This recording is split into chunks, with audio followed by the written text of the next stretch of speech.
strike the last word for 5 minutes. Thank you, Mr. Chairman. Strike the last word. Mr. Chairman, 70 million Americans get Social Security. It is the most successful anti-poverty program in American history. It is sometimes called an entitlement. I prefer to call it an earned benefit. Millions of Americans throughout their working careers paid into Social Security with every paycheck. It truly is an earned benefit. Now, there's some who have expressed falsely the notion that somehow Social Security contributes to our national debt. It doesn't at all. In fact, right now, there is a $2.7 trillion surplus in the Social Security Trust Fund. It has been certified both by the Congressional Budget Office as well as the Social Security trustees that there is enough money in the trust fund to fully pay out benefits, 100% of benefits, today through the year 2035, so for the next decade. And certainly we have enough time over the next decade to make modifications that are necessary to ensure that Social Security is fully there for generations to come. So no, the greatest threat to Social Security is not its current financing. The greatest threats to Social Security are Donald Trump and Elon Musk. Elon Musk recently called Social Security a Ponzi scheme. Not the first time, by the way, that he has used that exact term, a Ponzi scheme. You know, Vice President Vance last fall explicitly said that Elon Musk would, and I quote, target Social Security, and that he has.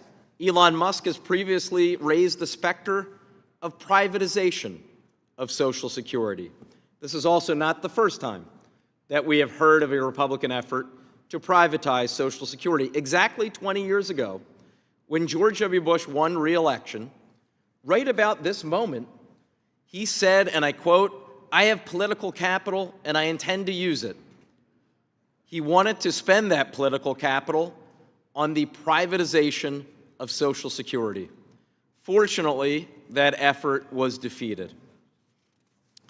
Elon Musk is not the first and won't be the last Republican to call Social Security a Ponzi scheme. There are multiple Republican members of the U.S. Senate serving right now who called it exactly that, a Ponzi scheme, one of whom went further and had legislation that every 5 years, Social Security, Medicare, and Medicaid would have to be reauthorized or they would go away. That is the ultimate goal. We should be under no illusion whatsoever that this so-called DOGE effort is to identify waste or fraud. Social Security is a 99.8% accuracy rate. Private sector would do well to meet such a high rate of 99.8%. It is no wonder that Social Security is the most popular government program that we have. So on behalf of my own father and the tens of millions of Americans who rely on Social Security, who have earned that benefit, I know that we on this side of the dais will continue to speak out and defend it. With that, I yield back. The gentleman yields back. Now recognize the member from Virginia, Mr. Breyer. Mr. Chairman, thank you. Mr. Chairman, I move to strike the last word. The gentleman is recognized. Thank you, Mr. Chairman. First of all, we've heard the $72 billion number a number of times. The OIG report from 2015 to 2022. That's an awful lot of money, but let's point out that's less than 1% of the money paid out over that 8-year period of time. It's still a great deal. We need to deal with it, but it's not like, show me any organization, any business operation that doesn't have 1% mistake in it, and I'll be astonished. By the way, let me also point out that during that 8-year period of time, Donald Trump was president for those 4 years, 4 of those 8 years. Look, my real deep concern is about Elon Musk's attitude about his misunderstanding of and his plans for the Social Security Administration.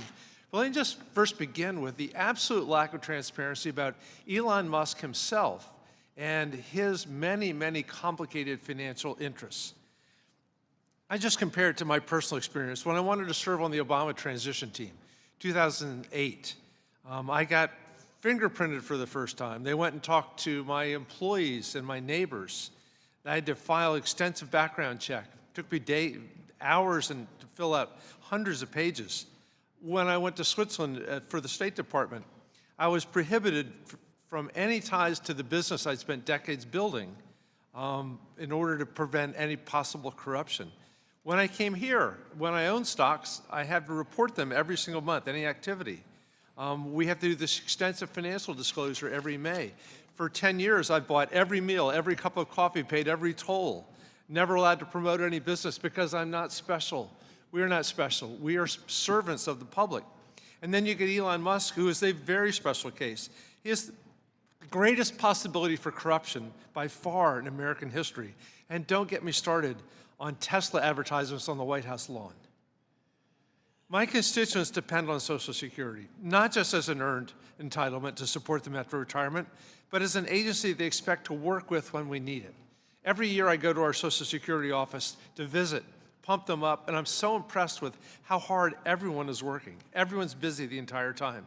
So closing offices and messing with a system that people have paid into their entire lives, closing without full transparency, it's just crazy. I can't imagine a need to access Social Security payment information in this manner, short of trying to dismantle the agency. We've heard again and again that Musk thinks it's a Ponzi scheme. But look, if someone's messing with my money, I want full transparency of what they're doing. And the Trump-Vance administration has the Silicon Valley perspective of move fast and break it. But that doesn't work with the federal government. It doesn't work with the social administration.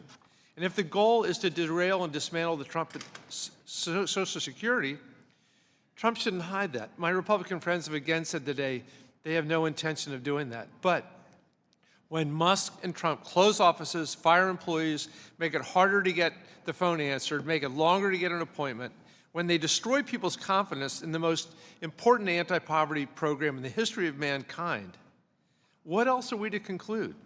If they can make Social Security dysfunctional, why not turn over the $2.7 trillion of assets to private sector where it can generate huge profits for a handful of money managers? This inquiry supports bringing all those actions to light. And if my Republican friends are not ashamed, they should support this simple inquiry. I yield back. Member yields back. I now recognize